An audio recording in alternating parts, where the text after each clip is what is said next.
നമസ്കാരം. KTCയുടെ 12ാമത്തെ എപ്പിസോഡിലേക്ക് ഏവർക്ക് സ്വാഗതം. കഴിഞ്ഞ ക്ലാസ്സിൽ നമ്മൾ ഡിസ്കസ് ചെയ്തിരുന്ന ക്വസ്റ്റ്യൻസിൻ്റെ ബാക്കി ചോദ്യങ്ങളാണ് ഈ എപ്പിസോഡിൽ പറയുന്നത്. നേരെ നമുക്ക് ചോദ്യങ്ങളിലേക്ക് കടക്കാം. ഒന്നാമത്തെ ചോദ്യം, arrear pay bill presentation and preparation പ്രതിപാദിക്കുന്ന റൂൾ ഏതാണ്? അതായത് ഒരു അരിയർ പേ ബില്ല് തയ്യാറാക്കുന്നതും അതിൻ്റെ പ്രിപ്പറേഷനും പ്രസന്റേഷനും സമർപ്പിക്കലും പ്രതിപാദിക്കുന്ന KTCയിലെ റൂൾ ഏതാണ് എന്നാണ് ചോദ്യം. Rule 176 KTC volume 1. ഉത്തരം അതാണ്, റൂൾ 176. അടുത്ത ചോദ്യം, സ്വകാര്യ കക്ഷികൾക്കായിട്ട് പോലീസ് സുരക്ഷ നൽകിയതിനുള്ള സാലറി എങ്ങനെയാണ്, അതിൻ്റെ ചെലവ്? ഇപ്പം നമുക്ക് സ്വകാര്യ വ്യക്തികൾക്ക് പോലീസ് സുരക്ഷ ആവശ്യപ്പെട്ട് കഴിഞ്ഞാൽ, ഒരു അപേക്ഷ സമർപ്പിച്ചു കഴിഞ്ഞാൽ അത് സാങ്ഷൻ ചെയ്യാറുണ്ട്. അത്തരം പോലീസ് സുരക്ഷ സാങ്ഷൻ ചെയ്യുമ്പോൾ, അവരുടെ സ്വന്തം നിലയ്ക്ക് ചെയ്യുമ്പോൾ അതിനു വേണ്ടിയിട്ടുള്ള സാലറി, അതിലേക്കുള്ള ചെലവ് അവർ ഈ സ്വകാര്യ കക്ഷി പ്രൈവറ്റ് പാർട്ടി അടയ്ക്കേണ്ടതായിട്ടുണ്ട്. ആ ചെലവ് എങ്ങനെയാണ് എന്നാണ് ഇതിലെ ചോദ്യം. ഉത്തരം, should be recovered from the private party in advance and credited to treasury. അത് മുൻകൂറായിട്ട് ഈ പ്രൈവറ്റ് പാർട്ടിയിൽ നിന്ന് വാങ്ങി, അതിലേക്കുള്ള ചെലവ് പൈസ പ്രൈവറ്റ് പാർട്ടിയിൽ നിന്ന് മുൻകൂറായി വാങ്ങി ട്രഷറിയിൽ ക്രെഡിറ്റ് ചെയ്യണം. മന്ത്ലി ഇൻ അഡ്വാൻസ് സാധാരണഗതിയിൽ പറയും, അത് വരുന്നുണ്ട്. അടുത്ത ചോദ്യം, the cost of police guards whose services are placed at the disposal of private parties is recoverable. എങ്ങനെയാണ് പ്രൈവറ്റ് പാർട്ടികൾക്കുള്ള പോലീസ് സുരക്ഷയ്ക്കുള്ള പണം, ചെലവ് പൈസ എങ്ങനെ റിക്കവർ ചെയ്യണം എന്നാണ് ചോദ്യം. ഉത്തരം, മന്ത്ലി ഇൻ അഡ്വാൻസ്. ഇപ്പൊ ചിലപ്പോ 2 മാസത്തേക്കോ അല്ലെ 3 മാസം അങ്ങനെയൊക്കെ ഉണ്ടെങ്കിൽ പ്രതിമാസ അഡ്വാൻസ് ആയി സ്വീകരിക്കണമെന്ന്. വരാനിരിക്കുന്ന മാസത്തേക്ക് 1 മാസത്തേക്കുള്ള ചെലവ് പൂർണ്ണമായിട്ടും, അതിൻ്റെ ഒരു കണക്കും കാര്യമൊക്കെ ഉണ്ട്, ആ ചെലവ് അഡ്വാൻസ് ആയിട്ട് സ്വീകരിക്കണം. മന്ത്ലി ഇൻ അഡ്വാൻസ്, പ്രതിമാസ അഡ്വാൻസ് ആയിട്ട് സ്വീകരിച്ച് അത് ട്രഷറിയിൽ അടയ്ക്കണം. അടുത്ത ചോദ്യം, cost of police guards monthly advance ആയി റിക്കവർ ചെയ്യണമെന്ന് പറയുന്ന റൂൾ ഏതാണ്? പോലീസ് സുരക്ഷയ്ക്ക് വേണ്ടിയിട്ടുള്ള ചെലവ്, കോസ്റ്റ് മന്ത്ലി അഡ്വാൻസ് ആയി, അതായത് പ്രതിമാസ അഡ്വാൻസ് ആയിട്ട് നമ്മൾ റിക്കവർ ചെയ്യണം എന്ന് പറയുന്ന KTCയിലെ റൂൾ ഏതാണ് എന്നാണ് ചോദ്യം. അത് റൂൾ 177 KTC വോളിയം 1 ആണ്. അടുത്ത ചോദ്യം, നോൺ ഗസറ്റഡ് ഓഫീസറിന്റെ TA ക്ലെയിം ചെയ്യുന്ന ഫോം ഏതാണ്? നോൺ ഗസറ്റഡ് ഓഫീസറിന്റെ TA ക്ലെയിം ചെയ്യാനുള്ള ഫോറൻ നമ്പർ എത്രയാണ്? അത് ഫോറൻ നമ്പർ TA 56 ആണ്. TR 56 ആണ് ഫോറൻ നമ്പർ. TA ക്ലെയിം ചെയ്യുന്ന ഫോറം എന്ന് പറയുന്നത് 56 ആണ്, TR 56 ആണ്. അടുത്ത ചോദ്യം, LPC in respect of a gazetted officer shall be issued by. ഒരു ഗസറ്റഡ് ഓഫീസറിന്റെ LPC ആരാണ് നൽകുന്നത്? ചോദ്യം ശ്രദ്ധിക്കുക. ഇവിടെ നമ്മൾ മുൻകാലങ്ങളിൽ ഒരു ഗസറ്റഡ് ഓഫീസറുടെ LPC നൽകുന്നത് ട്രഷറി ഓഫീസർ ആയിരുന്നു. എന്നാൽ ഇന്ന് ഒരു ഗസറ്റഡ് ഓഫീസർ ഒരു സ്ഥാപനത്തിൽ നിന്ന് റിലീവ് ചെയ്ത്, ട്രാൻസ്ഫർ ആയി പോകുമ്പോൾ റിലീവ് ചെയ്ത് വെക്കുമ്പോൾ അയാൾ ഒരു RTC കൊടുക്കും. RTCയിൽ ഒപ്പിട്ടിട്ടാണ് അയാൾ ട്രാൻസ്ഫർ ആയി പോകുന്നത്. ആ റിലീവിംഗ് ഓർഡർ ആണ് ശരിക്കും ഗസറ്റഡ് ഓഫീസർമാരെ സംബന്ധിച്ചിടത്തോളം അവരുടെ റിലീവിംഗ് ഓർഡർ ആണ് RTC അഥവാ report of transfer of charge എന്ന് പറയുന്നത്. അതിൽ ആ RTCയിലെ റിലീവ്ഡ് ഓഫീസറാണ് ഈ വിട്ടുപോകുന്ന സ്ഥാപന മേധാവി, ഗസറ്റഡ് ഓഫീസർ. വിട്ടുപോകുന്ന ഗസറ്റഡ് ഓഫീസർ അവിടുത്തെ ആ RTCയിലെ റിലീവ്ഡ് ഓഫീസറാണ്. എന്നാൽ ഈ ചാർജ്, ആ സ്ഥാപനത്തിന്റെ ചാർജ്, ഗസറ്റഡ് ഓഫീസർ ആ ചാർജ് മറ്റൊരാൾക്ക് കൊടുത്തിട്ടാണ് പോകുന്നത്. ആ കൊടുക്കുന്ന വ്യക്തിക്ക് അയാൾക്ക് റിലീവിംഗ് ഓഫീസർ എന്ന് പറയും. മിക്കവാറും ആ സ്ഥാപനത്തിന്റെ ഹെഡ് ആയിരിക്കും അവിടുത്തെ റിലീവിംഗ് ഓഫീസർ.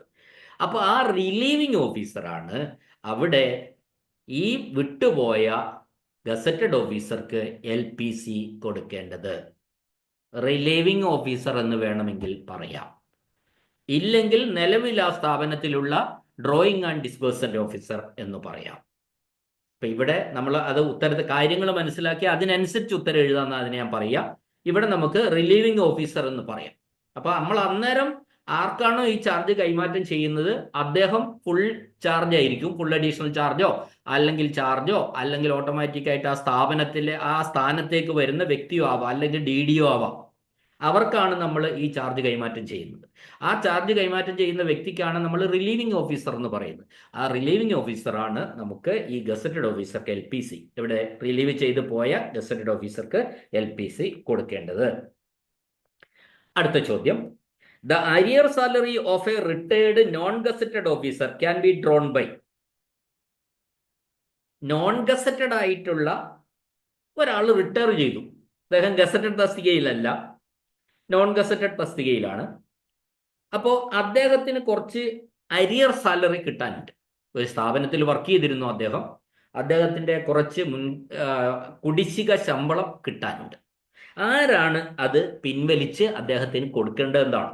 അത് ഹെഡ് ഓഫ് ഓഫീസാണ്. അദ്ദേഹം ജോലി ചെയ്തിരുന്ന, റിട്ടയർ ചെയ്യുന്നതിന് മുമ്പ് ജോലി ചെയ്തിരുന്ന സ്ഥാപനത്തിന്റെ ഹെഡാണ്, ആ ഹെഡ് ഓഫ് ഓഫീസാണ് അദ്ദേഹത്തിന് അത് വാങ്ങിക്കൊടുക്കേണ്ടത്. Next question, the pay and allowance of an employee who is transferred to a new station can be drawn in the new station without LPC for. Pay and allowance of an employee who is transferred a new station can be drawn in the new station without LPC for. ഇതൊരു മണ്ടൻ ചോദ്യമാണ്. ഈ ചോദ്യം എന്താ പറയുന്നത് വെച്ചാല്, ഒരു ഉദ്യോഗസ്ഥന്റെ ഒരു സ്റ്റേഷനിൽ നിന്നും മറ്റൊരു സ്റ്റേഷനിലേക്ക് സ്ഥലം മാറി വന്ന ഒരു ഉദ്യോഗസ്ഥന്റെ പേ ആൻഡ് അലവൻസ്, ശമ്പളവും അലവൻസുകളും LPC ഇല്ലാതെ എത്ര കാലത്തേക്ക് മാറാമെന്നാണ് ചോദിക്കുന്നത്. അതായത് ഒരു ഉദ്യോഗസ്ഥൻ, ഒരു നോൺ ഗസറ്റഡ് ഓഫീസർ ഒരു സ്ഥലത്ത് നിന്ന്, അല്ല ഒരു ഉദ്യോഗസ്ഥൻ ഒരു സ്ഥലത്ത് നിന്ന് വേറെ സ്ഥലത്തേക്ക് ട്രാൻസ്ഫർ ആയി. അപ്പൊ സ്വാഭാവികമായിട്ടും പുതിയ സ്റ്റേഷനിൽ അയാൾ ജോയിൻ ചെയ്തു. അയാൾ ജോയിൻ ചെയ്താൽ അയാളുടെ ശമ്പളവും അലവൻസും LPC ഇല്ലാതെ എത്ര കാലത്തേക്ക് അയാൾക്ക് വേണ്ടി അവിടുത്തെ ഓഫീസർക്ക് പിൻവലിക്കാം എന്നാണ്. ഉത്തരം എന്താ? അങ്ങനെ സംഭവം ഇല്ല. LPC ഇല്ലാതെ ഒരു വിധത്തിലും പിൻവലിക്കാൻ പറ്റില്ല. ക്യാൻ ബി ഡ്രോൺ, പിൻവലിക്കാൻ കഴിയില്ല. അപ്പോൾ ഒരു ഉദ്യോഗസ്ഥൻ സ്ഥലം മാറി പോകുന്ന ഉദ്യോഗസ്ഥന്, അത് ഗസറ്റഡ് ആയിക്കോട്ടെ നോൺ ഗസറ്റഡ് ആയിക്കോട്ടെ, ഏത് ഉദ്യോഗസ്ഥനായാലും ശരി, ശമ്പളം പിൻവലിക്കണമെങ്കിൽ, പുതിയ സ്റ്റേഷനിൽ അദ്ദേഹത്തിന് ശമ്പളം പിൻവലിക്കണമെങ്കിൽ അയാൾക്ക് എന്തുണ്ടാവണം? LPC കൊടുത്തിരിക്കണം.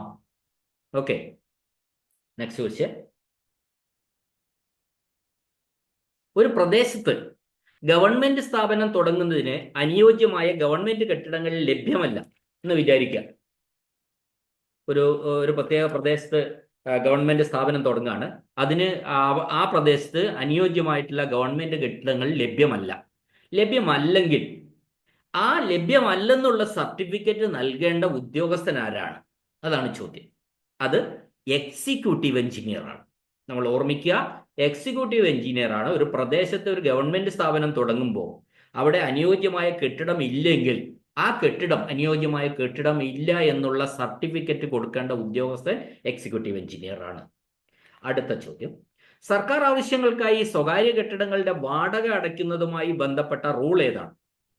അതായത് സർക്കാരിന്റെ ഒരു ഓഫീസ് നമ്മൾ സ്വകാര്യ കെട്ടിടത്തിൽ തുടങ്ങി, ആ ഓഫീസിൽ സ്വകാര്യ കെട്ടിടത്തിൽ തുടങ്ങുമ്പോൾ ആ സ്വകാര്യ കെട്ടിടത്തിന്, ആ പ്രൈവറ്റ് പാർട്ടിക്ക്, ആ കെട്ടിടം ഉടമയ്ക്ക് വാടക കിട്ടണം. ആ വാടക അടയ്ക്കേണ്ടത് എങ്ങനെയാണ് അടയ്ക്കേണ്ടത്, എത്ര രൂപയാണ്, ആരാണ് വാടക നിശ്ചയിക്കുന്നത്, ഏത് രീതിയിലാണ് എന്നൊക്കെ പറയുന്ന ഒരു റൂള് KTCയിലുണ്ട്. ആ റൂൾ ഏതാണെന്നാണ് ചോദ്യം. Rule 191 KTC volume 1. അടുത്ത ചോദ്യം, ഒരു സ്വകാര്യ സ്ഥാപനത്തിന്റെ grant in aid claim treasury officer എങ്ങനെയാണെങ്കിൽ പാസ്സാക്കും? ഒരു ഗ്രാന്റ് ഇൻ എയ്ഡ് ലഭിക്കുന്ന ഒരു സ്വകാര്യ സ്ഥാപനം, ഒരു സഹായം ലഭിക്കുന്ന സ്വകാര്യ സ്ഥാപനത്തിന്റെ ക്ലെയിം, ആ grant in aid claim treasury officer ചില കണ്ടീഷൻസ് ഉണ്ടെങ്കിലേ പാസ്സാക്കാൻ പറ്റുള്ളൂ. ട്രഷറി ഓഫീസ് എന്തൊക്കെ കണ്ടീഷൻ ഉണ്ടെങ്കിൽ ആ grant in aid treasury officer പാസ്സാക്കുമെന്നാണ് ചോദ്യം. ഉത്തരം അംഗീകൃത വകുപ്പ് തല ഉദ്യോഗസ്ഥന്റെ കൗണ്ടർ സൈൻ ഉണ്ടായിരിക്കണം. അതാണ് പ്രധാനമായിട്ടും നോക്കുക.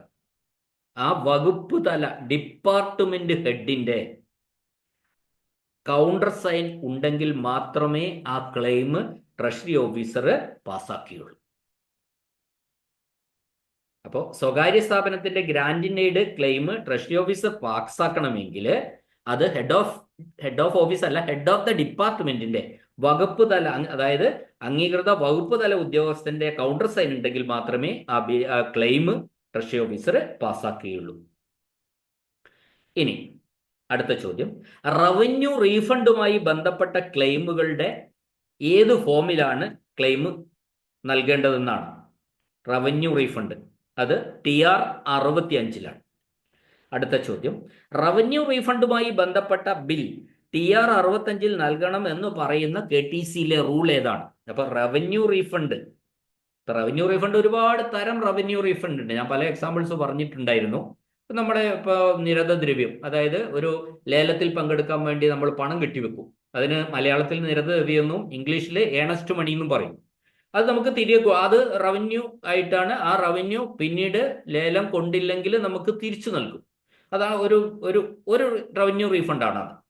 അപ്പോൾ അത് റവന്യൂ റീഫണ്ടുമായിട്ടുള്ള ബില്ല് ട്രഷറി TR 65-ലാണ് നൽകണം എന്ന് പറയുന്ന റൂൾ ഏതാണ് എന്നാണ് ചോദ്യം. KTCയിലെ റൂൾ 200-ആണ്. റൂൾ 200 KTC വോളിയം 1 ആണ്.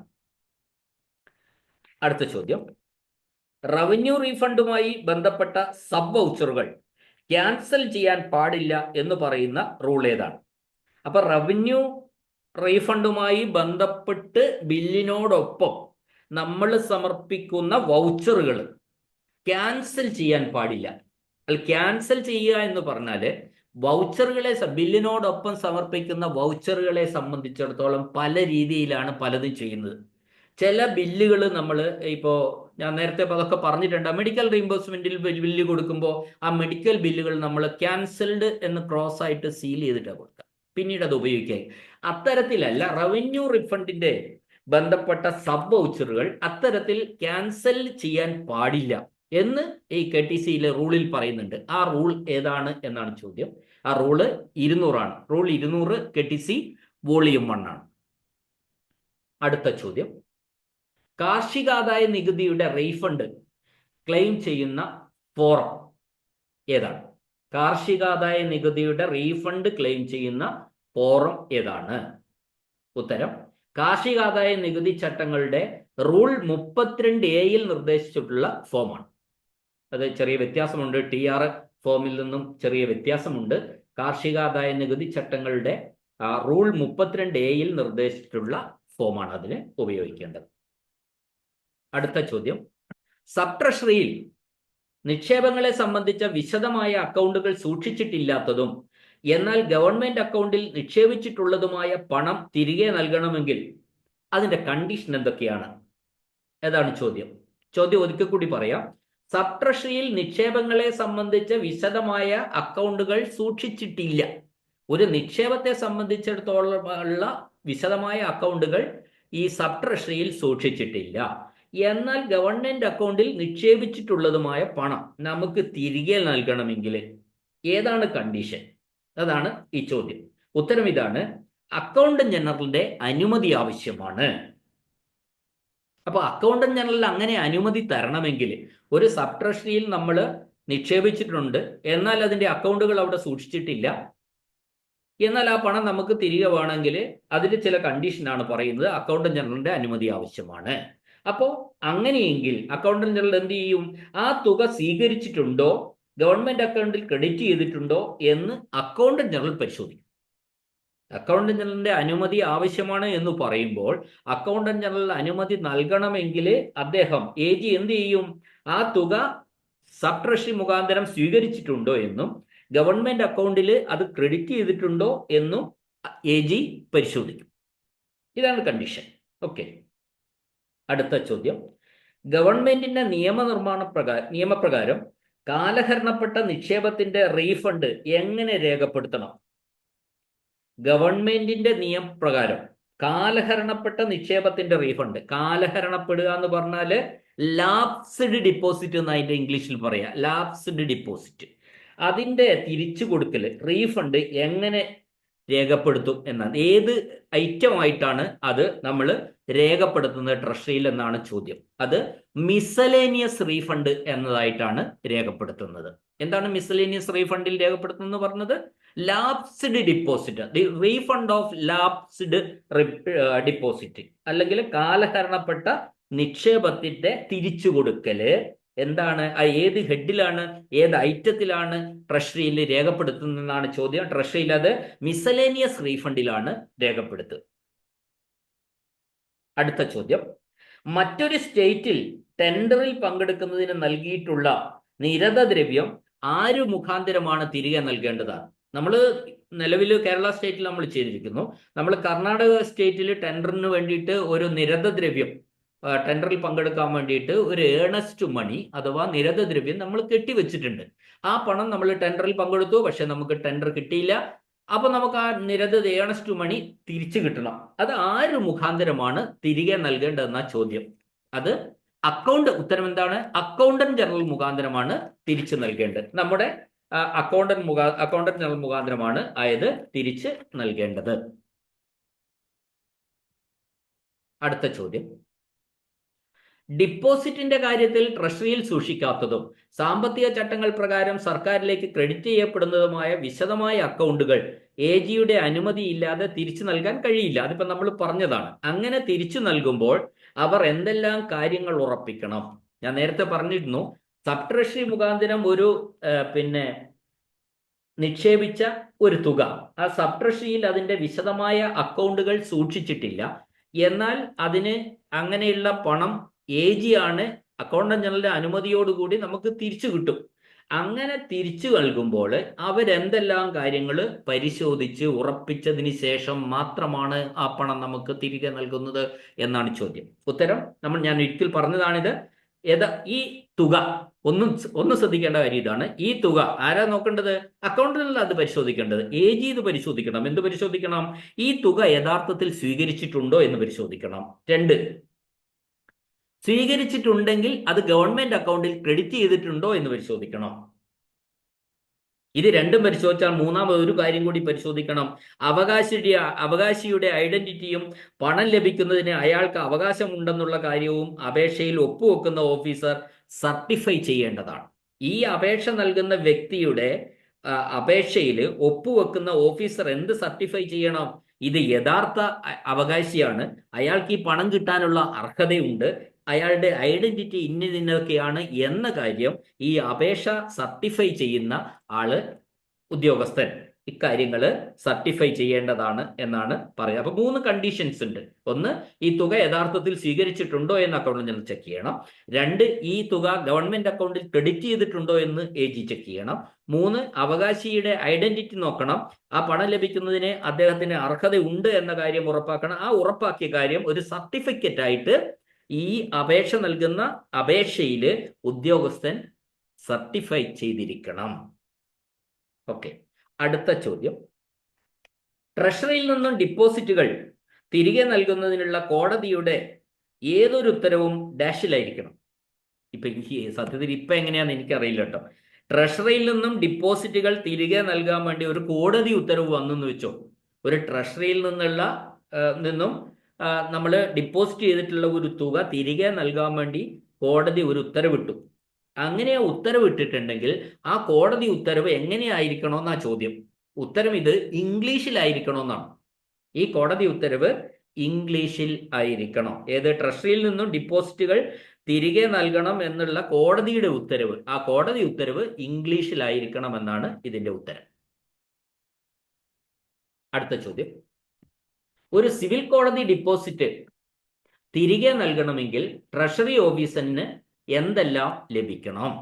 ഒരു സിവിൽ കോടതിയിൽ ഡിപ്പോസിറ്റ് ചെയ്തിരിക്കുന്ന തുക തിരികെ നൽകണം എങ്കിൽ ട്രഷറി ഓഫീസറിന് എന്തെല്ലാം കാര്യങ്ങൾ കിട്ടിയാൽ മാത്രമേ അദ്ദേഹം അത് തിരികെ നൽകുകയുള്ളൂ. സിവിൽ കോടതിയുടെ പണം തിരികെ നൽകാനുള്ള ഉത്തരവുണ്ടായിരിക്കണം. സിവിൽ കോടതിയുടെ പണം തിരികെ നൽകാൻ വേണ്ടി പറഞ്ഞുകൊണ്ടുള്ള ഉത്തരവ് ഉണ്ടായിരിക്കണം. ഒന്ന്. രണ്ടാമത്തെ കണ്ടീഷൻ, ഈ അവകാശി ആർക്കാണോ ഈ പണം നൽകാനുള്ളത് ആ അവകാശി അപേക്ഷയോടൊപ്പം റെസീറ്റ് സമർപ്പിക്കണം. അതായത് പണം കിട്ടിബോധിച്ചു എന്ന് പറയുന്ന റെസീറ്റ് അപേക്ഷയോടൊപ്പം ഹാജരാക്കണം. ഈ രണ്ട് കണ്ടീഷൻ ഉണ്ടെങ്കിൽ മാത്രമേ നമുക്ക് ഈ പണം തിരികെ കൊടുക്കാൻ ട്രഷറി ഓഫീസറിന് കഴിയുള്ളൂ.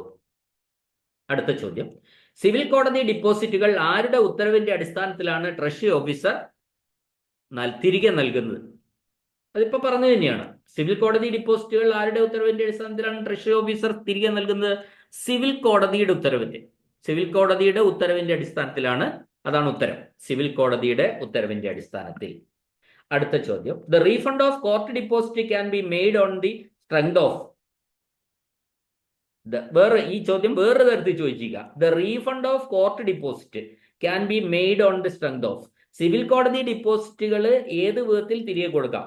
Order from the court concern, ആ ബന്ധപ്പെട്ട കോടതിയെ ഉത്തരവിന്റെ അടിസ്ഥാനത്തിൽ തിരികെ കൊടുക്കാം എന്നതാണ് ഉത്തരം. അടുത്ത ചോദ്യം, revenue deposit or criminal court ഡിപ്പോസിറ്റുകൾ എന്നിവ ഏത് സാഹചര്യത്തിലാണ് ബാങ്കുകൾ തിരികെ കൊടുക്കാത്തത്? അപ്പോൾ ഒരു റവന്യൂ ഡിപ്പോസിറ്റ് തിരികെ കൊടുക്കണം, അല്ലെ ക്രിമിനൽ കോർട്ട് ഡിപ്പോസിറ്റുകൾ ബാങ്ക് മുഖാന്തരം കൊടുക്കണമെങ്കിൽ കൊടുക്കാതിരിക്കാനുള്ള സാഹചര്യങ്ങൾ എന്തൊക്കെയാണ്?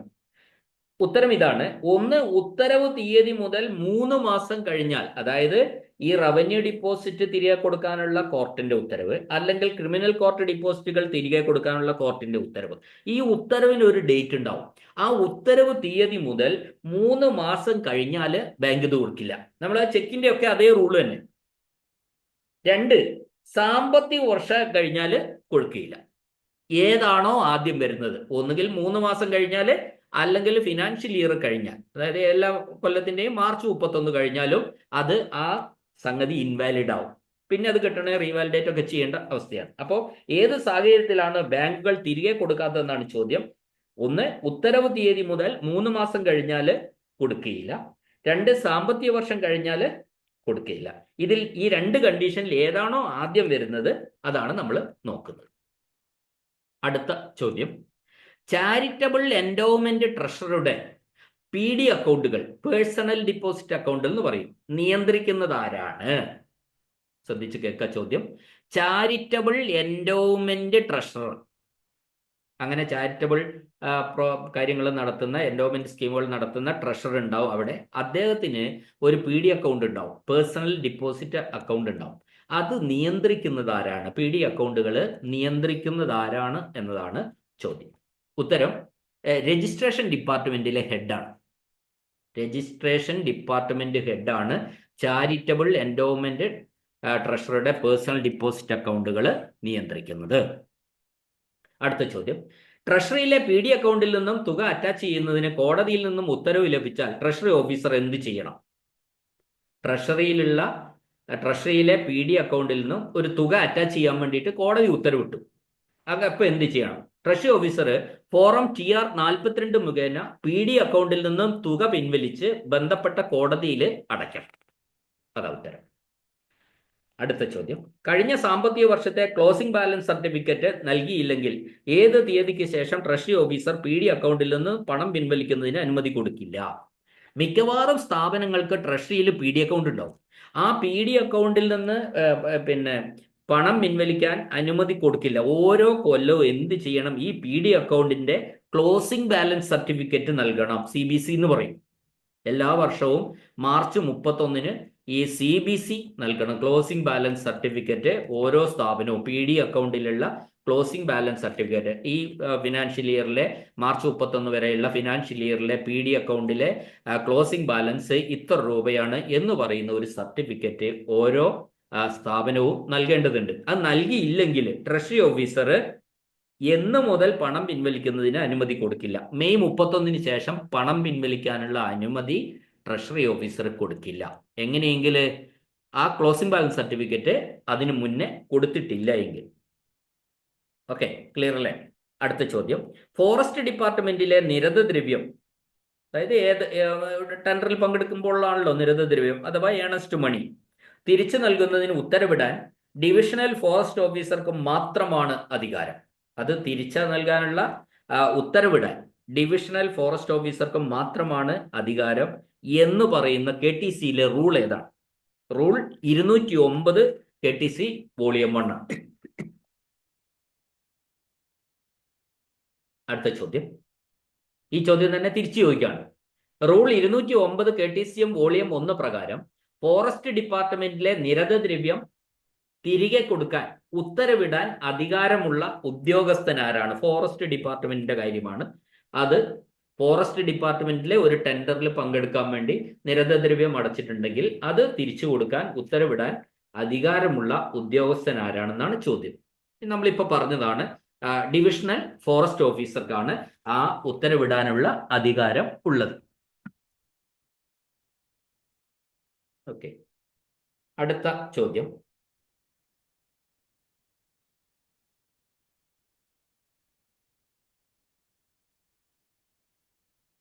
In rule dash, it is required that in case where the application for pension is made after retirement, the last pay certificate should be submitted along with the applicant. Retire ചെയ്തതിന് ശേഷമാണ് നമ്മൾ pension അപേക്ഷ കൊടുക്കുന്നതെങ്കിൽ LPC അപേക്ഷയോടൊപ്പം കൊടുക്കണമെന്നൊരു റൂളുണ്ട്. സാധാരണഗതിയിൽ നമ്മൾ pension പറ്റുമ്പോൾ pension പറ്റുന്നതിന് മുമ്പായിട്ട് കൊടുക്കും, എന്നാൽ മുമ്പായിട്ടാണ് നമ്മൾ അപേക്ഷ കൊടുക്കുക.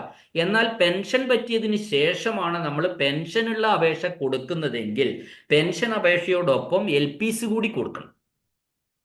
ആ പറയുന്ന റൂൾ ഏതാണ് എന്നാണ് ചോദ്യം. ഉത്തരം റൂൾ 186 KTC വോളിയം 186 KTCയിലെ 186ാമത്തെ റൂളാണ്. അടുത്ത ചോദ്യം, for the first drawal of pension LPC has to be produced at the treasury in the case of a non-gazetted officer who is drawing officer also and who is retiring. Who should sign his LPC?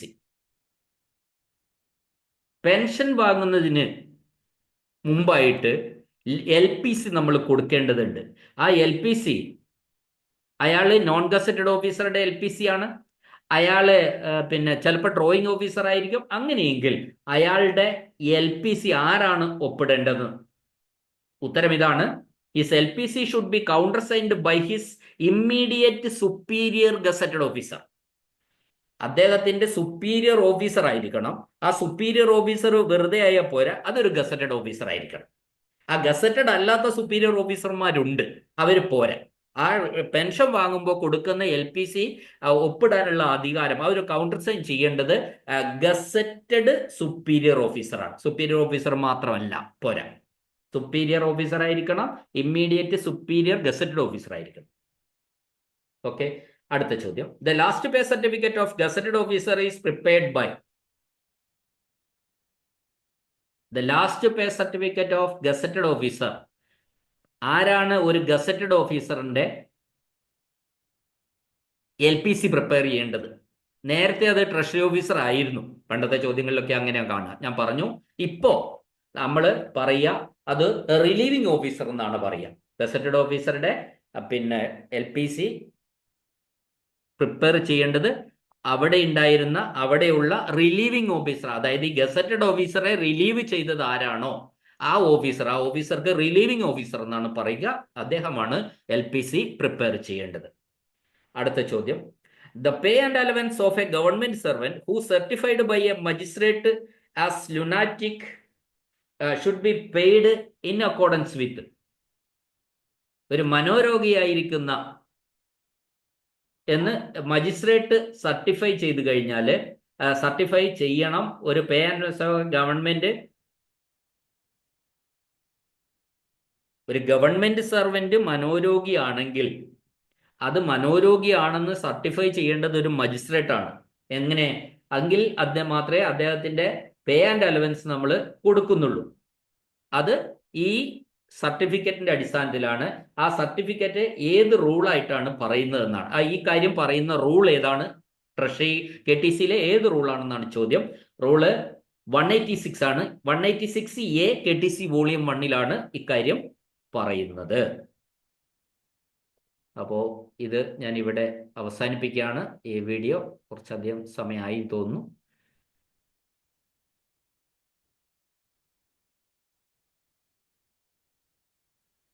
അപ്പോൾ ഈ video കേട്ട ഈ ചോദ്യങ്ങൾ ശ്രദ്ധിച്ച എല്ലാ സുഹൃത്തുക്കൾക്കും നന്ദി, നമസ്കാരം. അടുത്ത വീഡിയോയിൽ വീണ്ടും നമുക്ക് കാണാം.